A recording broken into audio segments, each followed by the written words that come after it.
بدبخت ما برای کسی گفتیم که تو باری بیادم مادرها را بود گفتن، پدر را بود گفتن و زدنشون، احترامشون ندارن. گپی پدر برای وا حجت نیست.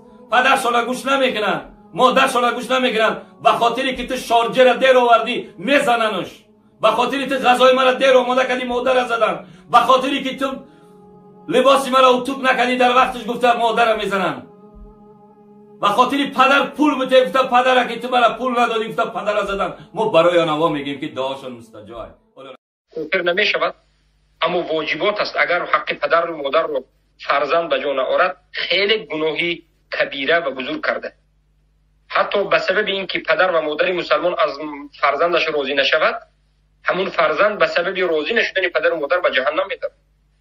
الله المستعان. عاقل والدین. زیرا که الله سبحانه و تعالی در قرآن آشکار و واضح بیان میکنه: اعوذ بالله من الشیطان الرجیم وقضى ربك الا تعبدوا الا اياه وبالوالدين احسانا. الله سبحانه و تعالی به تو فرض کرد که یگانه الله را عبادت بکنی و غیر از الله هیچ کسی را عبادت نکنی. و بعد از این که یگانه الله را عبادت بکنی چرا یک چیزی مهم را ذکر کرد: و به پدر و مادرت احسان، نیکویی بکنی، به اونها کمک بکنی، دستگیری بکنی. و در دوام یاد میگه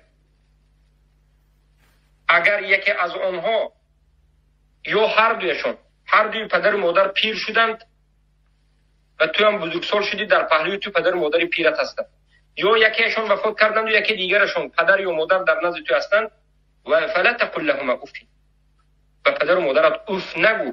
معنای سخن این است که از همه کمترین گناهی، از همه بی‌ادبی پسترین اف گفتن است. از اف گفتن دیگر گناهی پس نیست. اف نگو معناش این است که دیگر گناه ها را اصلا نکن.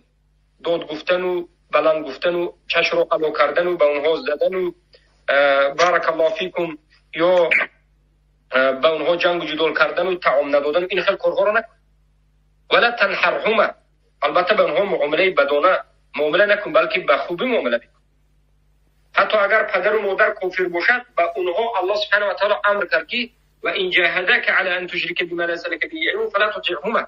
به پدر و مادر کافرت اطاعت نکن، اما و صاحبهما فی الدنیا معروفه. اما سخنهای خوب گو، اما براءت خود را از کفر و شرک اونها و از خودشان هم اعلام میکن. چه که حضرت ابراهیم علیه السلام براءت را اعلام کرد. اما مسئله اینجاست که وقتی که فرزند زن میگیرد، در عرف عادت تاجیکا به مشکلی سخت گرفتار میشود.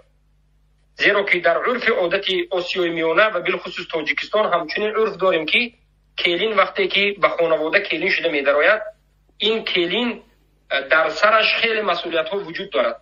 هر سحری خانه رفتن و آش و خوراک و غذا آماده کردن و همه دهقانی رو حتی و غیره و غیره. آیا همین فرض است به سر کلین یا نیست؟ البته در این باره علما اختلاف کرد.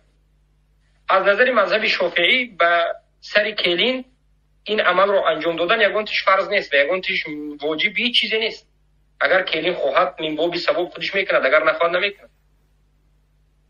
اما از نظر دیگر از علما، جمهور علما میگن و عاشروهن بالمعروف، به همون عرف عادت خودتون با زن معامله میکنید. اگر عرف عادت خودتون ظلم و کفر و شرک نداشته باشد، وقتی که زن به خانه شوهرش می آید، اگر عرف عادت ملت شما همچنین باشد که عروس باید کمک کند به خوشتامنش، به مادر شوهرش باید به آنها یاردم بکند، البته انجام میدهد، باید یاردم بکند، اما نباید به عروس ظلم کرده شود.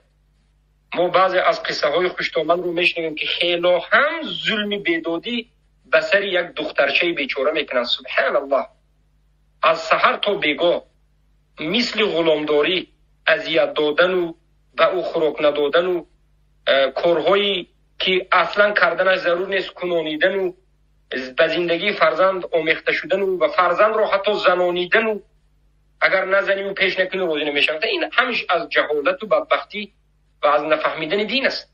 نباید مادرها هم به این چنین به دختران مردم ظلم بکنه. این ظلم است و الله سبحانه و تعالی ظلم را حرام کرده است. یا عبادی، الله میگه یا عبادی انی حرمت الظلم علی نفسی فجعلته محرما بینکم فلا تظالموا.